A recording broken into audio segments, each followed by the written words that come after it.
Buenos días a todos. En este video les voy a hablar sobre las lenguas aisladas que se hablan en México. Yo soy Adela Covarrubias y esta clase virtual forma parte de la materia de Atlas Etnolingüístico que se imparte en la Escuela Nacional de Antropología e Historia. Y bueno, primero que nada, ¿qué es una lengua aislada? Una lengua aislada es una lengua de la cual no conocemos cuál es su filiación genética, principalmente porque pues no tenemos suficiente evidencia lingüística de esta lengua con qué otras lenguas puede estar relacionada, y tampoco tenemos evidencia arqueológica, si no sabemos las personas que hablan esta lengua, los hablantes, no conocemos suficiente de su historia como para saber exactamente de dónde vienen. Y bueno, las lenguas aisladas que se hablan en México son tres que constituyen por sí mismas familias lingüísticas, es decir, se trata de familias lingüísticas que tienen una sola lengua, ¿no? Que son la tarasca, el purépecha, el chontal de Oaxaca y el huave.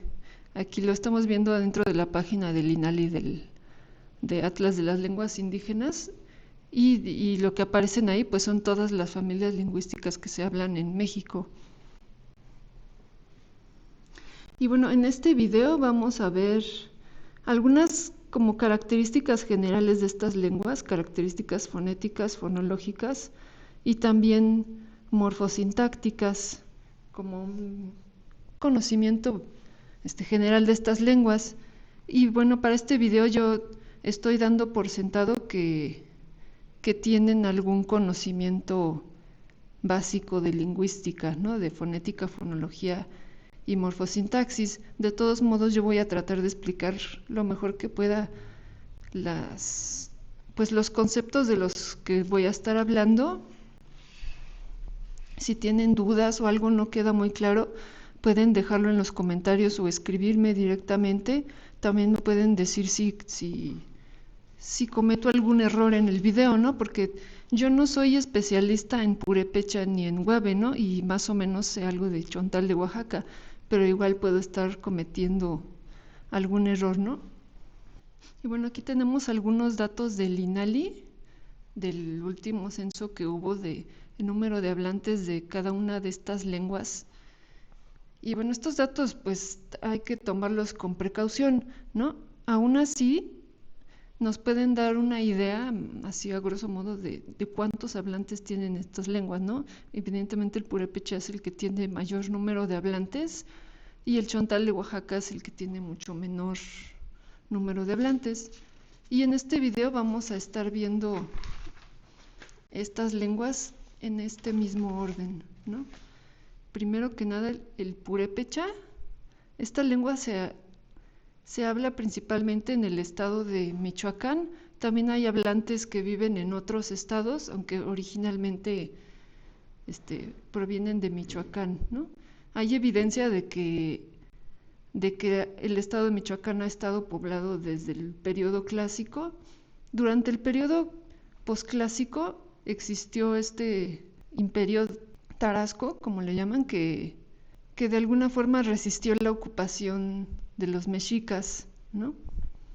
Y se ha propuesto que esta lengua, que el purépecha, proviene antiguamente de Sudamérica, esto con base en artefactos de bronce y también con base en características de la misma lengua, ¿no? Que como vamos a ver no corresponden con otras características que tienen las lenguas que se hablan en el área mesoamericana. Sin embargo, estas evidencias no son suficientes para sostener esta hipótesis, y pues realmente no sabemos de dónde viene esta lengua, ¿no?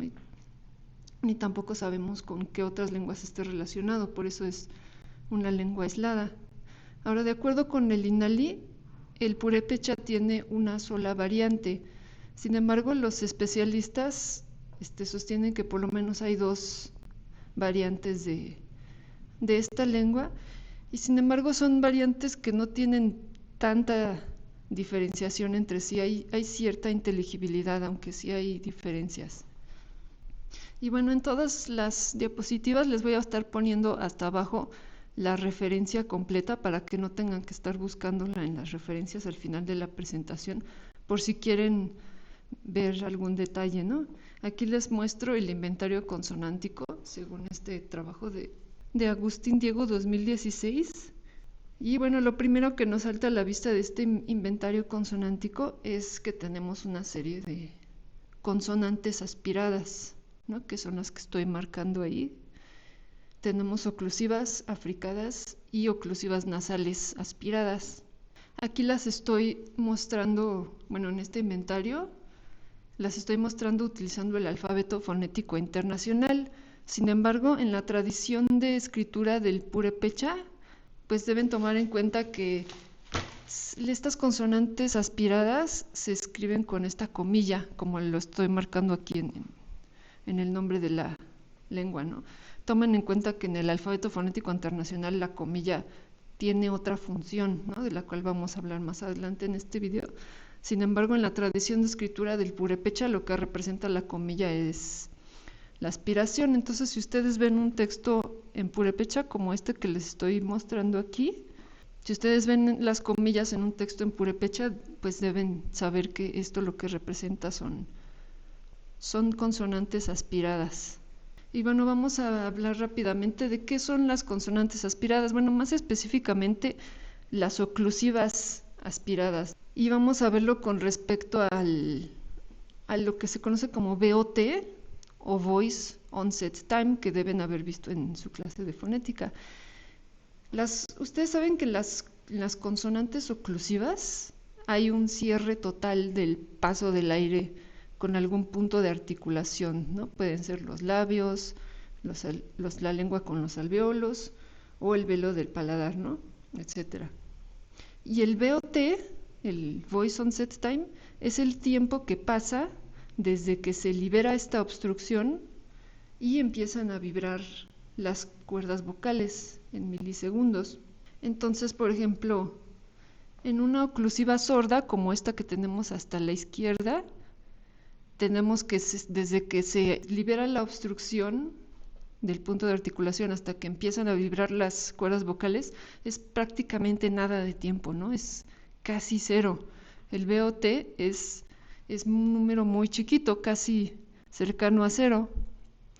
En cambio, en una consonante aspirada, como en la segunda, lo que tenemos es que se libera la obstrucción, pasa un tiempo mayor a 30 milisegundos y después empiezan a vibrar las cuerdas vocales, ¿no? Entonces esa sería como la diferencia, la principal diferencia, por ejemplo, entre una P, una oclusiva sorda, y una P, una oclusiva sorda aspirada, ¿no? Que está este mayor tiempo. Y por otro lado, bueno, lo que tenemos hasta la derecha sería una oclusiva sonora, que tendría un VOT negativo, es decir, que las cuerdas sonoras empiezan a vibrar desde antes de que se libere la obstrucción. De hecho, las cuerdas vocales están vibrando durante todo este tiempo. Y bueno, así tenemos una manera de identificar o de diferenciar las oclusivas sordas de las aspiradas de las sonoras, ¿no? A grandes rasgos. Lo que debemos considerar es que el VOT, como cualquier cosa dentro de la fonética, es un continuo, ¿no? Es un espectro. Cada lengua y cada hablante va a tener un rango que utiliza para cada tipo de consonantes. Hay como una guía que podemos seguir así a grandes rasgos, ¿no? Como de, pues si es negativo, esas oclusivas van a ser sonoras. Si es positivo, menor a quizás 30 milisegundos, por ejemplo, pues van a ser sordas. Y si es mayor a 30 milisegundos, pues van a ser aspiradas, aunque estos rangos se juntan hasta cierto punto, ¿no? Y van a ser relativos a cada lengua. Entonces, por ejemplo, las oclusivas sonoras del inglés, pues van a tener un rango en cada hablante, y sus oclusivas sordas van a tener un rango de VOT, que si lo comparamos con el VOT de las oclusivas sonoras del español, por ejemplo, pues las oclusivas sonoras y sordas del español van a estar en un rango de BOT mucho más bajo, ¿no? Es decir, que las oclusivas sordas del inglés van a tender a ser más aspiradas y eso se va a reflejar en un BOT más alto, mientras que las del español pues no llegan nunca a realizarse como aspiradas. Ahora, en el caso del purépecha, pues lo que les mostré es que tenemos una oposición entre consonantes sordas y consonantes aspiradas, o no aspiradas y aspiradas. Entonces, pues esperaríamos encontrar estos rangos de BOT mucho más altos que los del español o del inglés, por ejemplo. Eso es lo que caracteriza a las consonantes aspiradas. Ahora aquí les muestro el inventario del inventario vocálico del purépecha. De acuerdo con la misma autora, tendríamos 6 vocales, ¿no? 3 altas y 2 que podríamos caracterizar como no altas. Y aquí les voy a mostrar los datos que nos proporciona la autora para ejemplificar cada uno de los timbres vocálicos. Ahora quiero que aquí en estos ejemplos ejerciten un poco su ojo crítico. Si quieren pueden pausar el video y reflexionar si hay algo que ven como raro en estos ejemplos, ¿no? Antes de que yo les diga qué. Sí, lo que está raro en estos ejemplos es que este mismo verbo ver se está empleando para argumentar esta distinción entre e i, lo cual parece sospechoso, ¿no? También podríamos sospechar de otros timbres vocálicos aquí, pero el hecho de que estén utilizando el mismo verbo para argumentar que tenemos esa distinción entre e i, pues es de entrada sospechoso, ¿no? Toman en cuenta que, pues, esta es una lengua que quizás no se ha estudiado lo suficiente y pues valdría la pena quizás hacerle una revisión a el inventario vocálico, ¿no? Y también pues es importante que siempre debemos sospechar o tener un ojo crítico de todos los datos que veamos en las publicaciones, ¿no? Bueno, ahora vamos a hablar de la morfología y la sintaxis del purépecha y para esto debemos hablar del alineamiento sintáctico, que espero que sea un tema que ya hayan visto en alguna de sus clases. Si no, de todas formas, aquí lo voy a hablar rápidamente, ¿no? Voy a tratar de explicar qué es cada cosa. Si les cuesta trabajo entender esta parte del video, pues pueden intentar volver a verlo después de haber estudiado este tema en clase y quizás les resulte un poco más claro. Ahora, ¿qué cosa es el alineamiento sintáctico? Es cómo marcan las lenguas los diferentes participantes en los diferentes tipos de cláusulas que hay. Vamos a ver que hay pues muchos tipos de cláusulas dependiendo de los participantes que haya en estas, ¿no?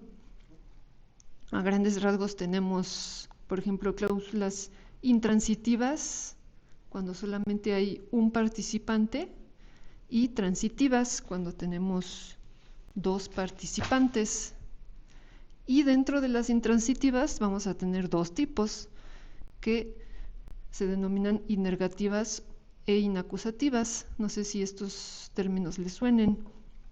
Ahora, lo que representan estas letras mayúsculas son los participantes de las cláusulas y las letras lo que representan son los macroroles semánticos. La letra A grandota lo que representa es el agente, que sería el participante que actúa por voluntad propia, como por ejemplo el sujeto del verbo caminar o correr, que es un verbo intransitivo, y el sujeto de caminar, ¿no? Yo camino, actúa por voluntad propia. En cambio, la P mayúscula sería el macrorol de paciente o undergoer. Este participante en una oración intransitiva le sucede algo sobre lo cual no tiene control, como por ejemplo si yo me caigo, caerse, ese es un verbo intransitivo y su sujeto pues no tiene control sobre caerse, ¿no? Sería un ejemplo de una cláusula de este tipo. Y por último, en las cláusulas transitivas, pues tendríamos dos participantes, uno con el macrorol de A y otro con el macrorol de P, como por ejemplo si yo digo yo busco a María, ahí yo sería el agente y María sería el participante P sobre el cual estoy buscando, ¿no? Ahora, ¿cómo es que las lenguas del mundo van a marcar o identificar cada uno de estos participantes en los distintos tipos de cláusulas? Eso es el alineamiento sintáctico, ¿no? Y vamos a ver el alineamiento nominativo acusativo, que es cuando en una lengua los sujetos de las cláusulas intransitivas, tanto A como P, se van a marcar de la misma forma y se van a marcar de la misma forma que el sujeto de la cláusula transitiva, que es lo que se conoce como caso nominativo. Este tipo de alineamiento es bastante común en las lenguas del mundo. Y este caso nominativo se diferenciaría de lo que sería el participante P en las cláusulas transitivas, que se marcaría distinto como caso acusativo. Ahora, este alineamiento, les adelanto que este alineamiento nominativo acusativo es el que tiene el purépecha. Aquí les estoy mostrando algunos ejemplos de purépecha de distintos tipos de cláusulas. Lo primero que quiero que observen es que esta lengua es lo que se conoce como una lengua de caso morfológico, es decir, que hay sufijos en los nominales, bueno, no tienen que ser sufijos, pero en este caso son sufijos, que aquí estamos glosando como objetivo, el primero, genitivo y locativo, y estos sufijos están indicando cómo se relacionan sintácticamente los nominales dentro de la cláusula, ¿no? Por ejemplo, el caso objetivo es el objeto del verbo, el caso genitivo lo que nos indica es que ese nominal es el poseedor, y el caso locativo lo que nos indica es que en ese lugar está sucediendo algo. Es algo muy, digamos, poco común que haya una lengua con este tipo de marcación en el área mesoamericana, ¿no? El purépecha es la única lengua con estas características. Generalmente en las lenguas del área mesoamericana lo que sucede es que el poseedor se marca en el objeto poseído, ¿no? Y aquí en el purépecha es al revés, es el poseedor el que lleva la marca de genitivo. Este tipo de marcación es mucho más común en las lenguas que se hablan en Europa y en Asia, y por ejemplo en el quechua, que es uno de los argumentos por los cuales se había planteado esta hipótesis que el purépecha tiene que ver con las lenguas de Sudamérica. Sin embargo, es muy distinto en muchas otras características. Ahora, otra cosa que podemos ver a partir de estos ejemplos es que esta lengua es predominantemente sufijante, es decir, que tenemos las bases tanto nominales como verbales y después vienen todos los sufijos. Y también aquí vemos un orden de oración de sujeto, verbo, objeto, aunque no necesariamente va a ser el caso, ¿no? En realidad el purépecha permite distintos tipos de órdenes. Ahora sí vamos a centrarnos en los tipos de cláusula que tenemos, ¿no? La primera cláusula, el primer ejemplo de María salió, pues es una cláusula intransitiva. Y el sujeto, el participante María, es un participante A, es decir, María tiene control y voluntad sobre lo que hace, ¿no? Y vemos que María, que aparece antes del verbo, no lleva ninguna marca de caso, y en el verbo está marcado la tercera persona, en la flexión verbal está marcado esta tercera persona que concuerda con el sujeto. Únicamente se va a marcar el sujeto en el verbo. Ahora en el segundo ejemplo tenemos un verbo transitivo de María vio al perro. En este verbo transitivo el participante A, María, tampoco tiene ninguna marca de caso, y el perro, el participante P, sí estaría marcado con este caso que ahorita estamos glosando como objetivo. Y por último, el último ejemplo, tenemos la piedra cayó en la cabeza de Juan. Este ejemplo, aunque está muy largo, es una cláusula intransitiva. Ajá, la piedra es el sujeto, el que le sucede esto de caerse, y todo lo que está después, pues sería como un complemento locativo, ¿sí? Es en donde cayó la piedra. No forma parte de los participantes de la estructura argumental del verbo caer. Ujú. Entonces, lo que estamos viendo con estos ejemplos es que todos los sujetos de las oraciones, tanto el de las dos intransitivas como el participante A de la transitiva, se marcan de la misma forma, no llevan ninguna marca de caso, concuerdan con la flexión del verbo y aparecen antes del verbo. Sería todos estos participantes, todos estos sujetos serían el caso nominativo. Es muy común en las lenguas que tienen este alineamiento nominativo-acusativo que el caso nominativo sea el que no se marca. Y por otro lado, el participante P de la cláusula transitiva, pues sí recibe esta marca de objetivo. Y ahorita vamos a ver exactamente qué es esto a qué corresponde exactamente con objetivo, ¿no? Porque no es igual que el caso acusativo.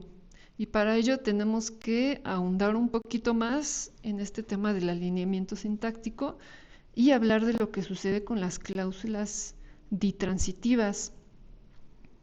¿Qué son las cláusulas ditransitivas? Son las cláusulas en las que tenemos tres participantes, como sucede con el verbo dar, por ejemplo, ¿no? Ya habíamos visto que en las cláusulas transitivas tenemos un participante A y un participante P, ¿no? Como por ejemplo en yo busco a María, mientras que en las cláusulas ditransitivas tenemos tres participantes, ¿no? Como por ejemplo yo le doy el libro a María.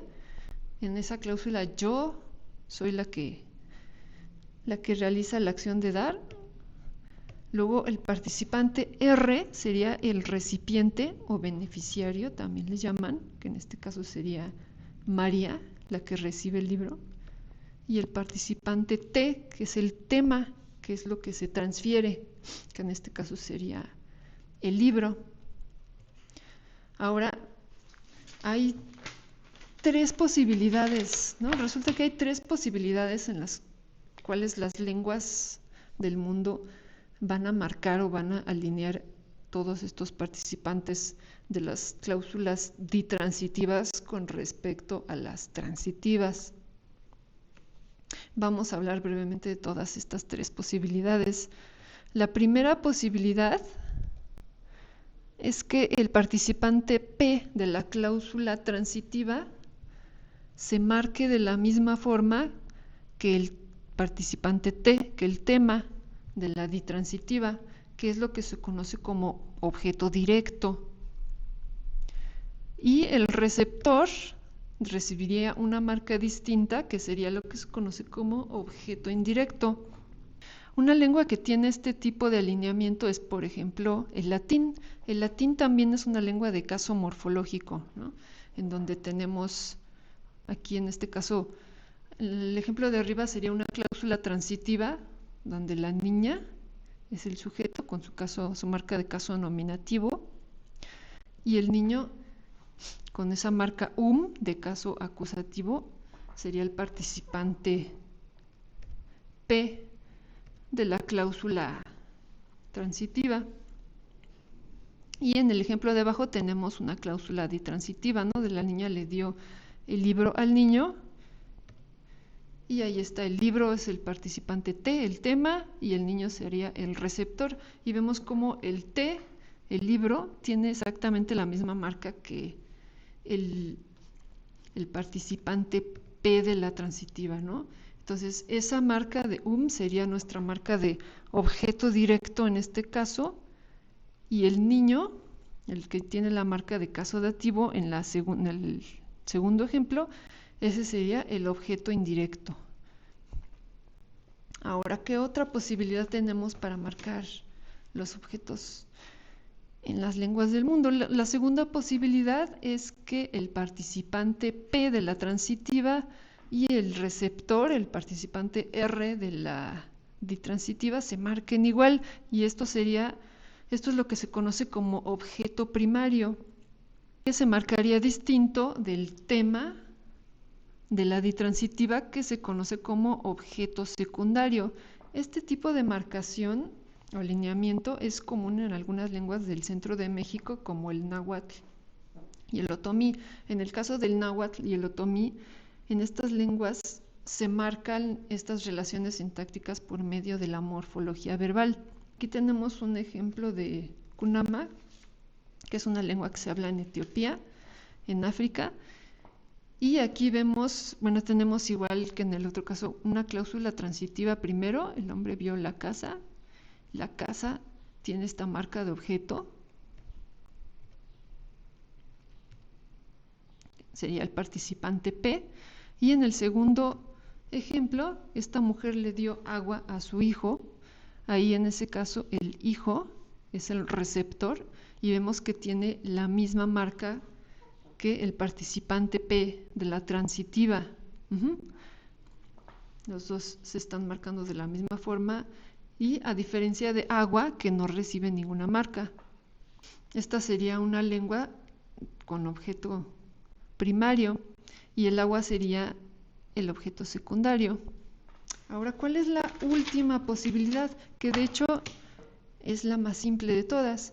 Esta posibilidad de alineamiento es que todos los objetos se marquen de la misma forma, tanto el participante P como el R como el T se marquen morfológica o sintácticamente exactamente de la misma forma, que esto es lo que se conoce como marcación de doble objeto primario o marcación de objeto simétrico, que de hecho esto es lo que sucede en el purépecha.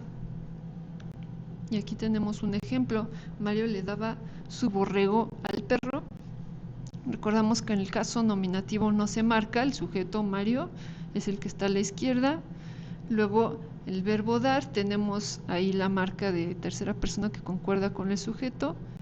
Y luego tenemos el tema y el receptor, los dos exactamente con la misma marca de caso objetivo ni, ¿no? Y no hay manera de distinguir cuál es cuál, únicamente por el contexto podemos saber cuál es el tema y cuál es el receptor, porque los dos se marcan exactamente de la misma forma. Esto es lo que se conoce como marcación de objeto simétrico.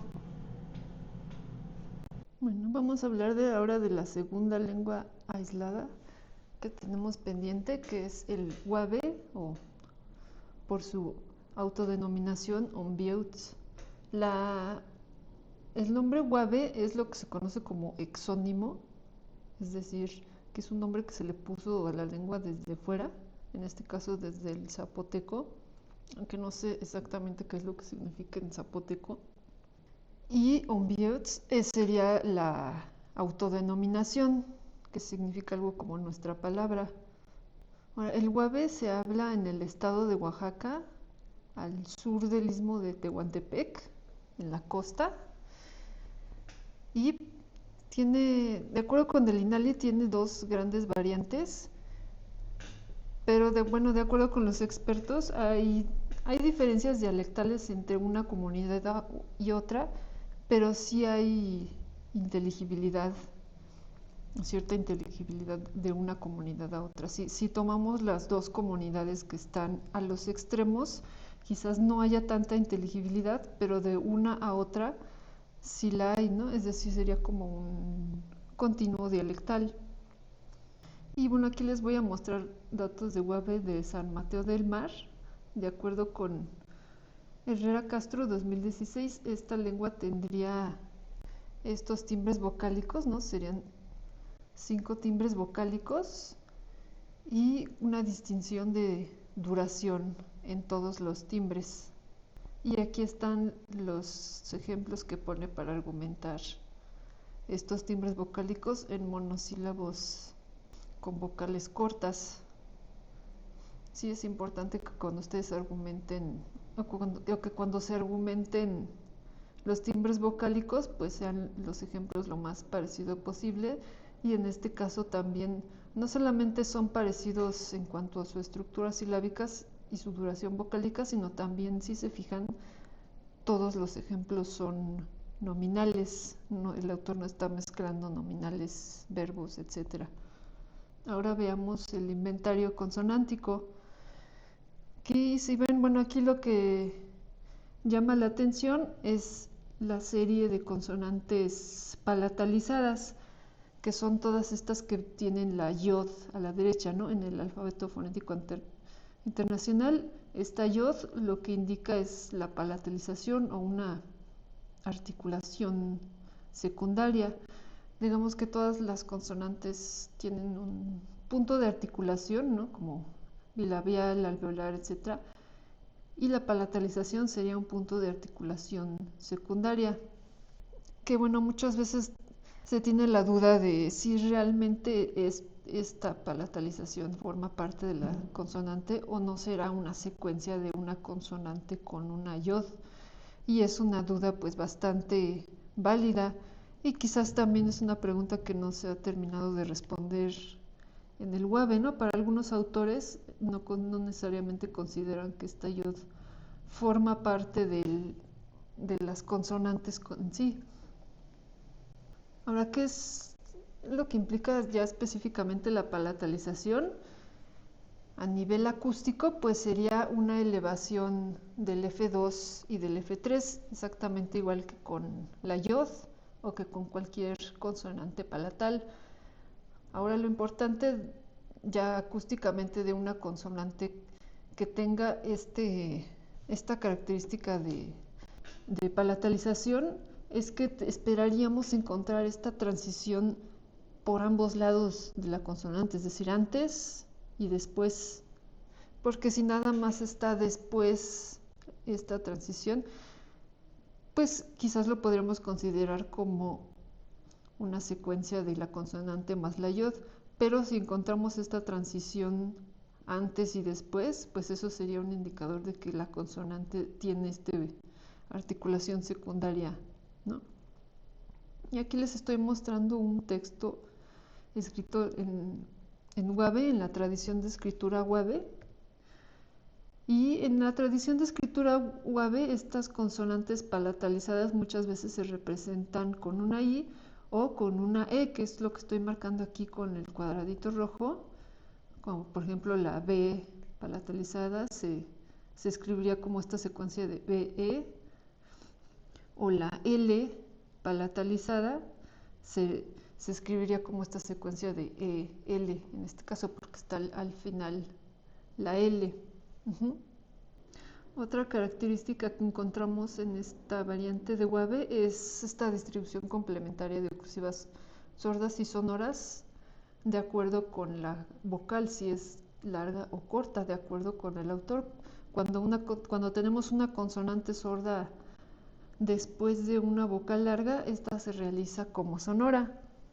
En el inventario consonántico que les mostré no tenemos contraste entre consonantes sordas y sonoras, sino que estas consonantes sonoras pues serían alófonos de las sordas.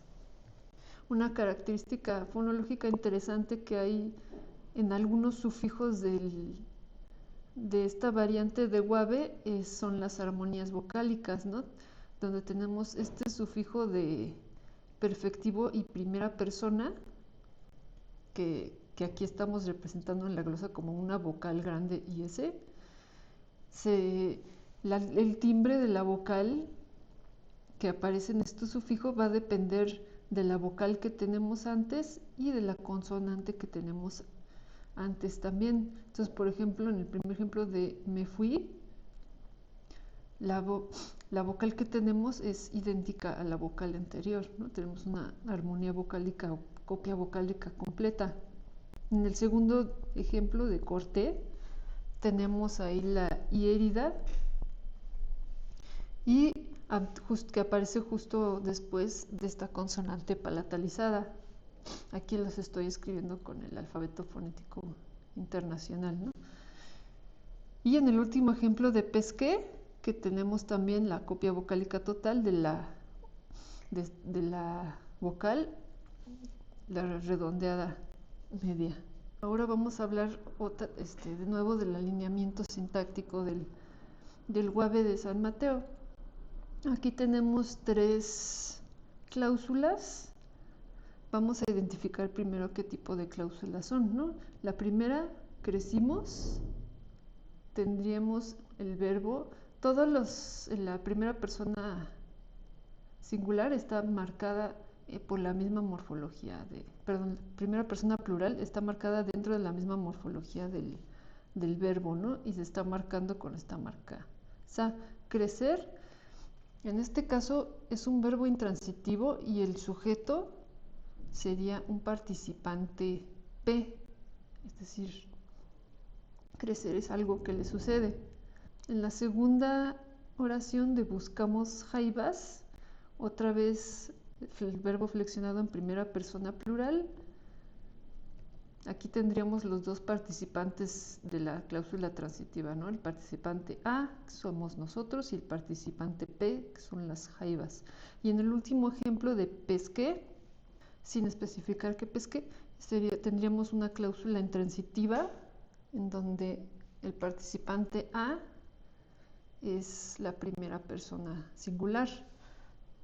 Ahora, si quieren, pausen el video y reflexionen cuál sería el alineamiento sintáctico de esta lengua. Si vemos que, pues en el primer ejemplo intransitivo con el participante P, se está marcando exactamente igual que el sujeto de la transitiva. Esto sería un alineamiento nominativo acusativo, ¿no? Igual que el purépecha, pero con pues diferencias sintácticas muy grandes, ¿no? Porque todo el alineamiento se marca por medio de la morfología verbal, ¿no? Que es en donde se aparecen las marcas de sujeto.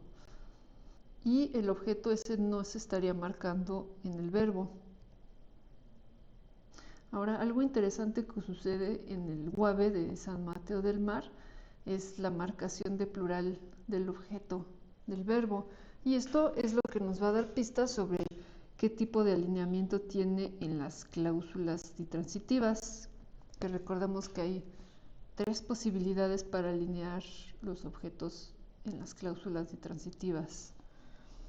Y aquí tenemos el primer ejemplo de una cláusula intransitiva en donde los borregos serían el participante P y el verbo está marcando el número de este participante P por medio de esta marca de plural.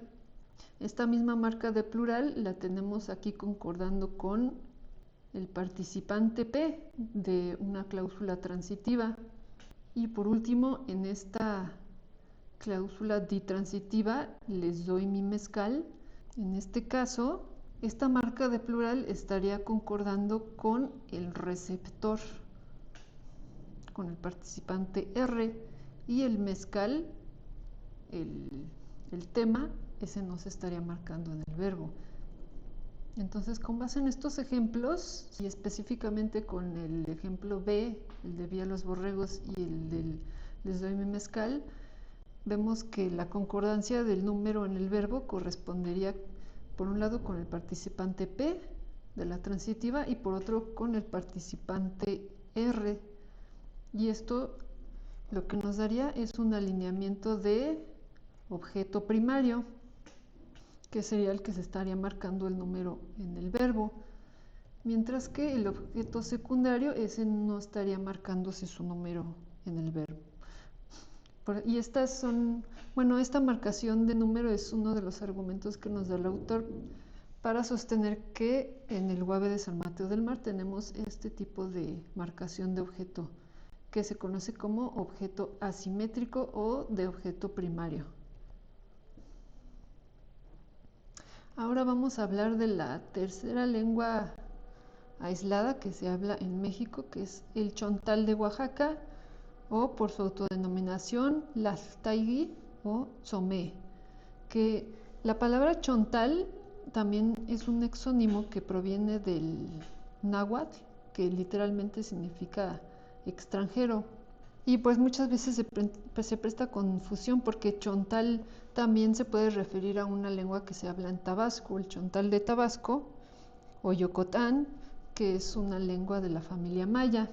El chontal de Oaxaca es una lengua aislada porque pues es muy distinta de cualquier otra lengua que se habla en México, ¿no? Al igual que las otras dos. Y el chontal de Oaxaca se habla en la Sierra Sur de Oaxaca, principalmente en dos regiones, en la costa y en la parte de la sierra, en la región de Yautepec. Ahora, a diferencia de las otras lenguas aisladas que hemos visto, el chontal de Oaxaca tiene dos variantes muy diferenciadas entre sí, la que se habla en la costa y la que se habla en la sierra. Estas dos variantes, cada una tiene pues distintas comunidades en las que se hablan y son ininteligibles entre sí, son bastante distintas, aunque sí se puede establecer que los dos son chontal de Oaxaca, sí son bastante distintas, en especial en cuanto a la morfología verbal, por lo que se puede considerar como dos lenguas distintas. Y en esta presentación les voy a hablar únicamente del chontal serrano, de variantes de chontal serrano y características de estas lenguas, ¿no? En general, las variantes de chontal de la costa han sido más estudiadas que las de la sierra. Las de la sierra han sido menos estudiadas por distintas razones, entre ellas que es como un poco difícil acceder a las comunidades, ¿no? Son por el tipo de caminos y por las situaciones políticas de estas comunidades. Aquí les estoy mostrando el sistema vocálico que encontré para la variante de Santo Domingo Chontecomatlán, que al igual que otras variantes de chontal, tiene 5 timbres vocálicos, ¿no? Las variantes de la costa también tendrían estos timbres vocálicos. Y aquí tenemos algunos ejemplos para cada uno de los timbres vocálicos, ¿no? En posición acentuada, casi todas con bisílabos. Que si se fijan, todos los ejemplos son nominales y los estoy glosando con el determinante en español, ¿no? Lo cual parece curioso. Lo que sucede es que en chontal de Oaxaca los nominales suelen aparecer también con un determinante, entonces para que quede claro en la traducción que esta forma incluye el determinante del chontal, por eso lo coloco en español, aunque es distinto el significado de estos determinantes, ¿no? Aquí les muestro el inventario consonántico del chontal de Santo Domingo Chontecomatlán. En general, si comparáramos las variantes de la costa con las de la sierra, las variantes de la sierra, como que les estoy mostrando aquí, son más conservadoras o tienden a ser más conservadoras que las de la costa. Y lo primero que nos llama la atención es la serie de consonantes eyectivas que en el alfabeto fonético internacional se marcan con esta comilla, ¿no? Las consonantes eyectivas son como esta K o la T, que también encontramos en las lenguas mayas, por ejemplo, y en algunas lenguas otomangas. Y también tenemos la serie de consonantes glotalizadas, fricativas y resonantes glotalizadas. Entonces, ¿qué es lo que caracteriza a las consonantes eyectivas? Las consonantes eyectivas se caracterizan primero que nada son oclusivas sordas y se caracterizan por tener o por producir este efecto aerodinámico en el cual sale el aire con mucha violencia y de golpe. Se genera presión de aire y al liberarse la glotis, al mismo tiempo que se liberan la obstrucción que está en otra parte, en el punto de articulación, se genera esta salida violenta de aire, ¿no? A diferencia de las oclusivas sordas, las normales, digamos, en las oclusivas sordas únicamente se produce una obstrucción en el punto de articulación, ¿no? Por ejemplo, en la K únicamente se cierra el velo del paladar. En una K eyectiva se cierra tanto el velo del paladar como la glotis, y cuando se abren al mismo tiempo o casi al mismo tiempo se produce este efecto aerodinámico de K del aire que sale como con presión o como con un golpe ahí que se ve en este oscilograma, ¿no? Un poco como cuando destapamos una lata de refrescos y sale el aire así de golpe, es el efecto aerodinámico que producen las consonantes eyectivas. Aquí les estoy mostrando el cuadrito de la FI en donde están todas las consonantes que se llaman no pulmónicas y las eyectivas son las que están hasta la derecha, ¿no? Las eyectivas son un subconjunto de las oclusivas sordas, porque, bueno, y también de las fricativas, porque este efecto aerodinámico del aire que sale de golpe solamente se puede producir cuando tenemos estas obstruyentes sordas. Cuando las obstruyentes son sonoras, lo que sucede es el efecto aerodinámico que se produce, digamos que es el contrario, ¿no? Que es lo que sucede con las implosivas, como la bilabial, la B, este efecto que produce la glotis al articularse con una obstrucción y al mismo tiempo vibran las cuerdas vocales, el efecto aerodinámico que se produce es que entra, como que quiere entrar el aire. Y las implosivas pues serían exclusivamente oclusivas sonoras glotalizadas, ¿no? Dentro de todas las consonantes glotalizadas, las eyectivas serían las oclusivas sordas, las implosivas serían las oclusivas sonoras, ambas con esta articulación glotal secundaria, digamos. Y bueno, aquí les estoy mostrando un pequeño texto en Tzomé, en Chontal de Oaxaca, de Santo Domingo, Chontecomatlán, y en esta tradición de escritura ustedes pueden ver cómo las consonantes eyectivas se escriben con la comita, exactamente igual que en el alfabeto fonético internacional. Esta tradición de escritura viene desde el trabajo de los lingüistas del Instituto Lingüístico de Verano y se ha ido modificando con el tiempo, ¿no? No es exactamente igual lo que propusieron los lingüistas del ILB, pero conserva esta parte para las consonantes eyectivas. Ahora vamos a hablar un poco del alineamiento sintáctico. Y vamos a ver estos ejemplos, si a partir de estos ejemplos podemos ver cuál es el alineamiento sintáctico de esta lengua. Vemos que en este variante de Chontal tenemos tanto prefijos como sufijos. En los prefijos se va a estar marcando tanto el tiempo y aspecto como el sujeto. Y en los sufijos se va a marcar al objeto del verbo o el segundo participante en los verbos transitivos. Sin embargo, si se fijan todititos, los verbos tienen prefijos y sufijos, incluso los verbos intransitivos como dormir y cansarse.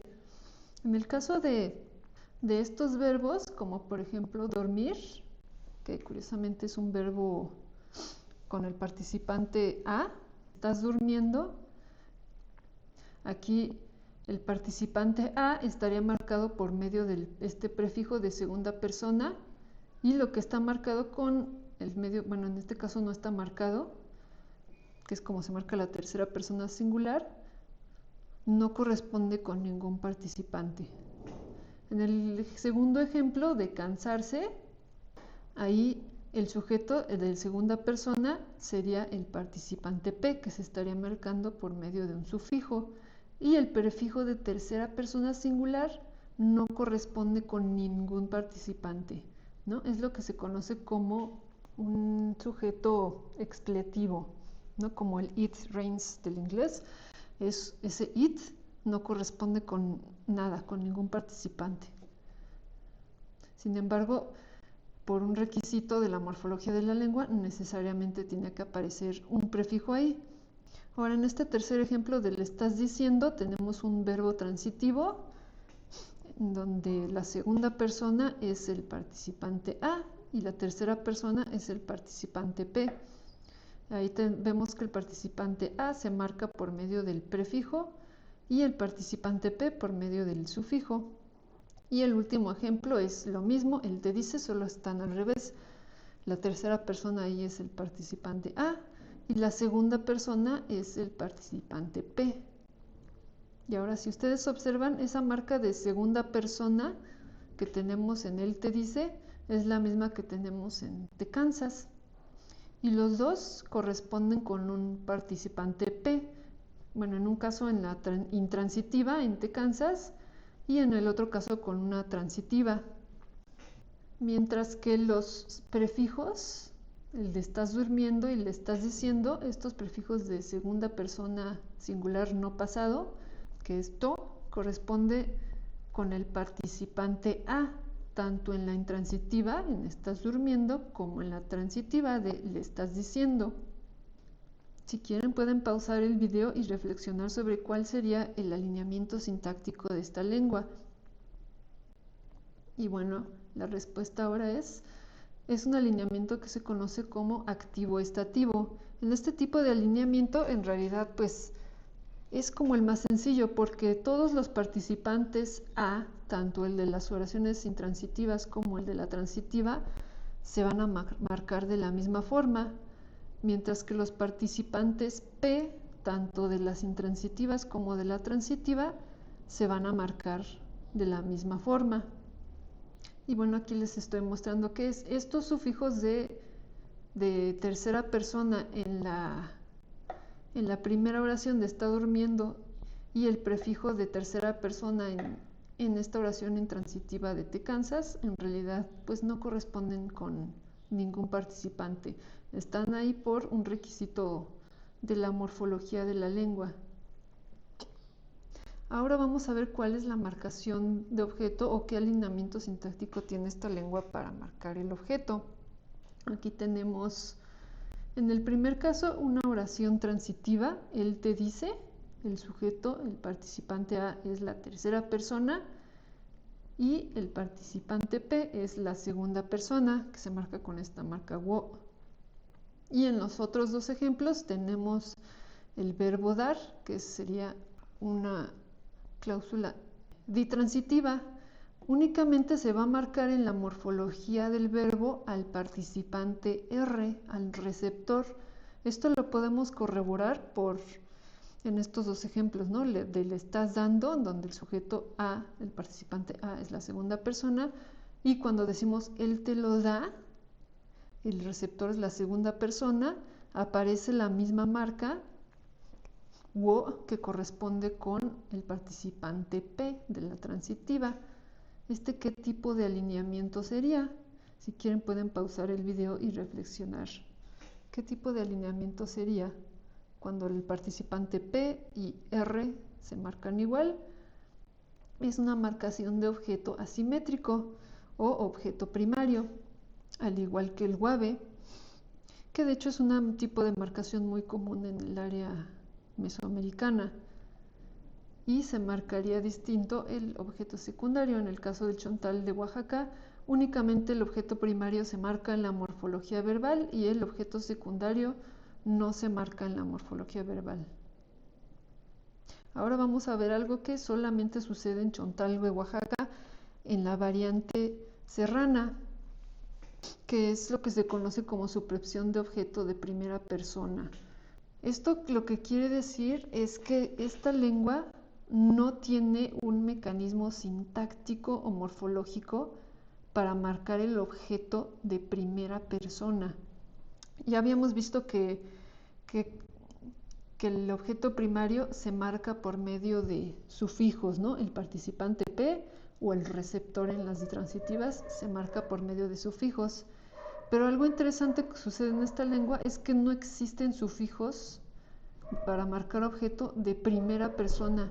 Únicamente existen prefijos y estos prefijos pueden corresponder o suelen corresponder con los sujetos, ¿no? De las cláusulas transitivas o con el participante A en las cláusulas intransitivas. Entonces vamos a ver qué sucede. En el primer ejemplo tenemos una cláusula intransitiva en donde el sujeto es un participante P, que pues en los otros casos habíamos visto que se marca por medio de sufijos, pero cuando es la primera persona tenemos este prefijo al. En el segundo ejemplo tenemos una cláusula transitiva que se traduce como yo te digo, en donde pues aquí no hay mucho problema, ¿no? Porque el participante A es la primera persona singular y el participante P es la segunda persona singular. Sin embargo, cuando invertimos aquí los roles y tú me dices, ¿qué es lo que sucede? La primera persona se sigue marcando por medio de un prefijo, del prefijo al en el verbo, y el participante P, donde tendría que estar la marca de primera persona, tenemos una marca de tercera persona que no corresponde con ningún participante. Y tiene que aparecer un pronombre independiente antepuesto al verbo. Es decir, que para decir, tú me lo dices en esta lengua, hay que decir algo como tú digo, como si dijéramos tú digo en español. Es decir, tenemos que flexionar el verbo en primera persona, en sujeto de primera persona, y anteponer el pronombre libre de segunda persona singular para que quede claro que la segunda persona singular es el sujeto de este verbo, ¿no? Porque en esta lengua la primera persona no puede aparecer en el, digamos, en el espacio o en el slot para que correspondería con el objeto. Y bueno, aquí termina mi presentación. Si tienen dudas, cualquier cosa, me pueden mandar un correo a esa dirección que pongo ahí en pantalla o también pueden dejar comentarios en este video. Muchas gracias y hasta la próxima.